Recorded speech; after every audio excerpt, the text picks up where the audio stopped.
हजुर हजुर यता यहाँदेखि उता मेरो यो नरुवा भएकोदेखि मात्रै छ, त्यहाँदेखि उँधो पनि रिटापट्टि खाल भन्ने छ होइन। हजुर अब तपाईँहरूको चाहिँ यो पहिला रिठाको बोट थियो अरे यहाँनिर। ए रिटाको बोट हुँदाखेरि रिटाबाट बनाएर यहाँ कहाँ थियो अरे कि पहिला चाहिँ।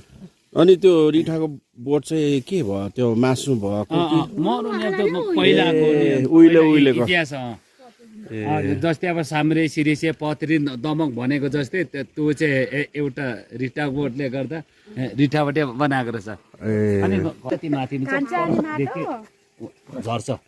तपाईँको यहाँ त ढुङ्गा छ, यसमा के उब्जनी के हुन्थ्यो हराउनुपर्छ नि अब मकैहरू कोदोहरू त होला नि होइन कि कसो के त्यही मात्रै मकै कोदो अनि अब यस्तो पहरामा अब जो तहरो हुन्छ।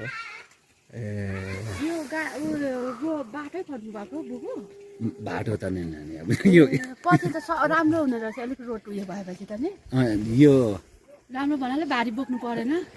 अब पहिला जस्तो त परेन यो। हजुर यो चाहिँ अब पछाडिमा चाहिँ अब हाम्रो वाक फसेपछि भएको होइन। हजुर अब यो पुरानो अब दाजु यो पहिले हाम्रो बुवाहरू बसेको ठाउँ यही हो नि। यो पछि घर बनाएको हो।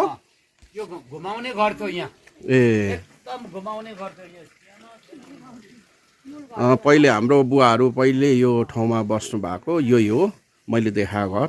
तर एकदम यो चाहिँ भर्खर बनेको रहेछ। यहाँ चाहिँ अब हाम्रै दाजुभाइको नातिहरूले घर बनाउनु भएको रहेछ, हेर्नु होला।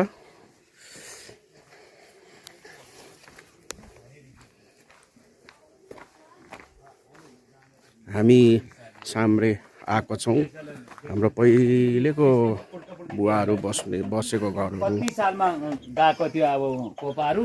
हजुर घडेरी चाहिँ यहाँ हो, घुमाउने गर्थ्यो यो पनि। र पहिला पढ्थ्यो र हाम्रो दलवीरको घर पनि त्यहाँ पनि घुमाउने नै थियो। भनेपछि उहाँ के अरे हाम्रो के पो पर्छ नानाहरू नि, नानाहरू यहाँ बस्नुहुन्छ अहिले। अहिले यहाँनिर अब यहाँ चाहिँ भनेको अब जेठाको भयो, अब ऊ मरिहाले होइन। अनि प्लेनमा गएको नि नानी, प्लेन दुर्घटना भयो। नै नै गयो नि त। अब कति भन्दाखेरि 4 जना नै गयो नि। अब यता कहाँसम्म पो छ खेती पहिले हाम्रो। हेरौँ न हजुर अब यो यहाँनिर सीमा छ कि। हजुर अब यो पट्टि बाँस छ। हजुर हजुर यो बाँसदेखि झरेर यहाँनिर यो ढाल्ने छ। ढाल्नेको सिधा होइन तल रोड जान्छ, यहाँ तल रोड छ। हजुर त्यहाँदेखि उँभो हो त। अनि भनेको फेरि कोपा माइलाको चाहिँ यो यहाँ बाटो त्यहाँ पुरानो यो माथि चाहिँ रोड हुँदाखेरि यो कोदो देख्यो नि। हजुर यो कोदोदेखि सिधा सट्टे गएको पर यो बाँसदेखि सिधा माथि जान्छ। हजुर अनि त्यहाँदेखि आएको माथि सरकारी कुलो छ, कुलो अलिक मास्तिरदेखि सट्टे गएर ऊ परमा बाँस छ बन्छ। अनि यस्तै ठाउँमा पहिले दाजु यो जङ्गलै यस्तै थियो। यो थिएन नि, अहिले यो त बोट बिरुवा सबै लगाएको नि त्यस्तो यातायात पनि। पहिले त थिएन, हाम्रो बुवाहरूको पालोमा थिएन। त्यस बेला त सबै नाङ्गै बनाएर त्यहाँदेखि कमाइ गरे नि। यो त भर्खरै हो। यो जब बाटो यहाँको इन्डक्सन मैले गरेँ। हजुर यो बिरुवाहरू लगाएको।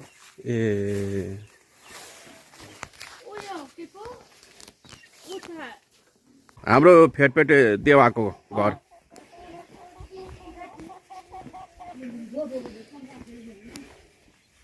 यहाँबाट स्पष्ट देखिन्छ नि यो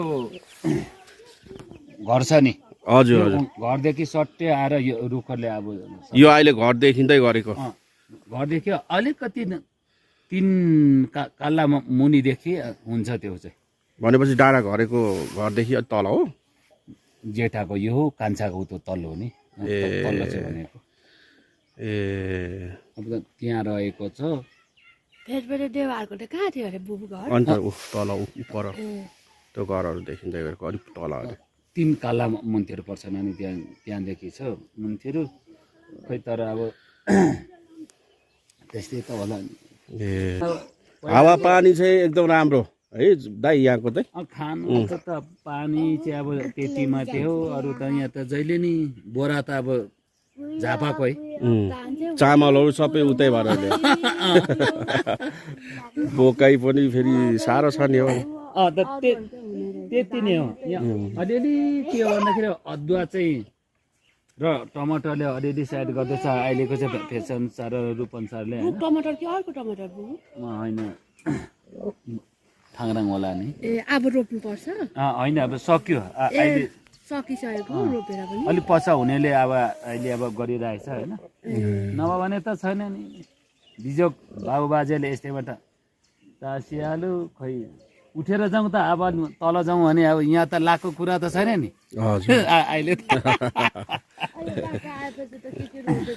उहाँ हाम्रो दाइ हुनुहुन्छ यहाँ दनादन अस्ति चलेको हो कि तर यो अलिकति पहिले बसेको हाम्रो बाबा मम्मीहरू फुपाहरू बसेको ठाउँ कोपाहरू बसेको ठाउँमा बस्नुहुन्छ। अनि यहाँ यसो देखाइमा आएको हजुर। अनि के कस्तो रहेछ म पनि फर्स्ट टाइम आएको यहाँ गोपेटा साम्रेमा। अनि यहाँ यसो कस्तो रहेछ बुवाहरू कस्तो ठाउँमा बस्नु भएको रहेछ भनेर यसो आएको नि अब घुम्नु हेर्नको लागि। पहिले बुवाहरू हुँदाखेरि यस्तो यस्तो दुःख पाएको ठाउँ हामी बसेको थियौँ साम्रेमा भन्नुहुन्थ्यो।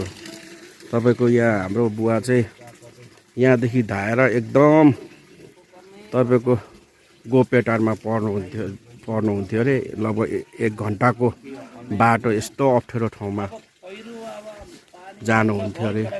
यहाँदेखि पनि यो जुन मैले डाँडा देखाएको छु त्यहाँदेखि पनि उतै गोपेटार पर्छ। यस्तो ठाउँबाट धाउनुहुन्थ्यो अरे, पढ्नु जानुहुन्थ्यो अरे स्कुल। साह्रै कुरा गर्नुहुन्थ्यो बाबाले।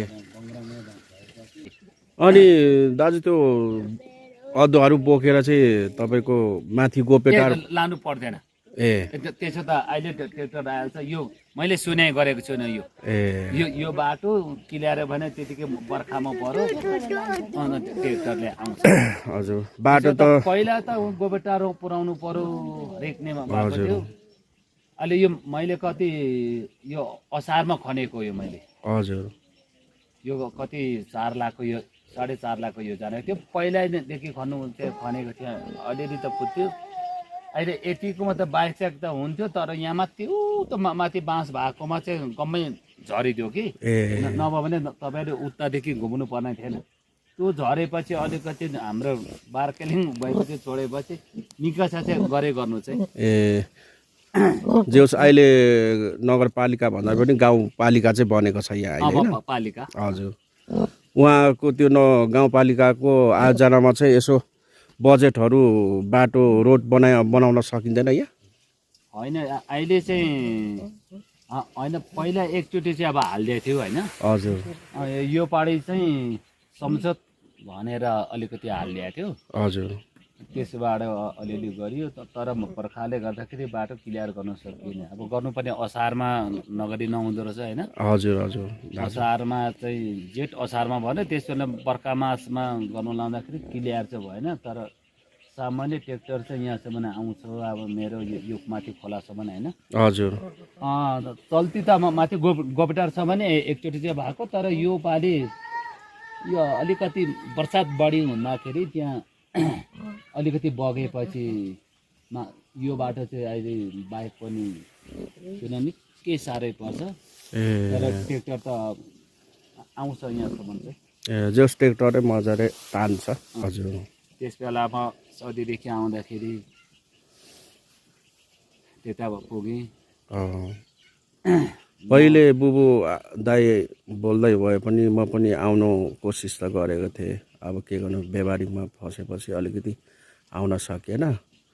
अनि अब यसरी अब दाजुभाइहरू भेटौँ, हाम्रो पहिले बुवाहरू बसेको ठाउँहरू पनि हेरौँ भनेर हामी आएका छौँ। हजुरहरूसँग पनि भेटघाट भयो। जस हजुरले स्पष्टसँग तपाईँले भनिदिनु भयो यो ठाउँमा अब जग्गा यो बुवाहरूको यो घर भनेर चिनाइदिनु भयो। हजुरलाई धेरै धेरै धन्यवाद छ। एकदम यो ठाउँमा आउँदाखेरि जस मलाई पनि रमाइलो पनि लाग्यो, राम्रै लाग्यो। एकचोटि बिरुवा पनि चल्छ। तपाईँहरू त तल बसेर यहाँ हेर्दाखेरि त हेरौँ त यो जस मैले सपनाहरू थिए सपनाहरू साकार भयो। जस राम्रो भयो यो ठाउँमा आए देख्न पाएँ होइन, खुसी लाग्यो मलाई। हेर्नु न जेठा, अब यो साँच्चै अब यो ढुङ्गामाथि यस्तो अब गर्नुपर्छ। यो सबै ढुङ्गै छ। अब यो सबै पहरामाथि उठेर आउँ त अब जाउँ त कोहीले लाउँछ र अहिले केही छैन। अब बस्नै पर्यो बाध्यताले। तपाईँहरू बस्नु भएको छ र पो यसो दाजुभाइहरूसँग भेट्नु पनि आइयो, खुसी पनि लाग्यो। अब एउटा चिनोको लागि चाहिँ तपाईँ बस्नुभयो क्या, मलाई त्यही खुसी लागेको छ। पहिले यो कस्तो घर थियो यो हाम्रो बुवाहरू बस्दाखेरि? घुमाउने गाह्रो चाहिँ गाह्रै अब ढुङ्गाको त्यस्तै अब गोठको जस्तै डम्मै थियो तपाईँको यो ढुङ्गाको त। अनि माटोले कि सिमेन्टीले गरेको छ यो? माटोले। ए, अनि भुइँचालो आयो भने त थिचेर मरि नै रहेछ त नि यो ठाउँ होइन? मरिन्छ, तर त्यत्रो भुइँचालो आउँदा पनि लडेको छैन जेठा। ए हो। ए ल दाजु अब जाउँ। यो तर ठिकै छ अब हजुर। अलिअलि अब हाम्रो बाङ्गाको अथवा भाइहरू आउँदाखेरि उनीहरूको छ। तर 1-2 रुपियाँ यसो चलाउने भएको अब हाम्रो बाङ्गा पनि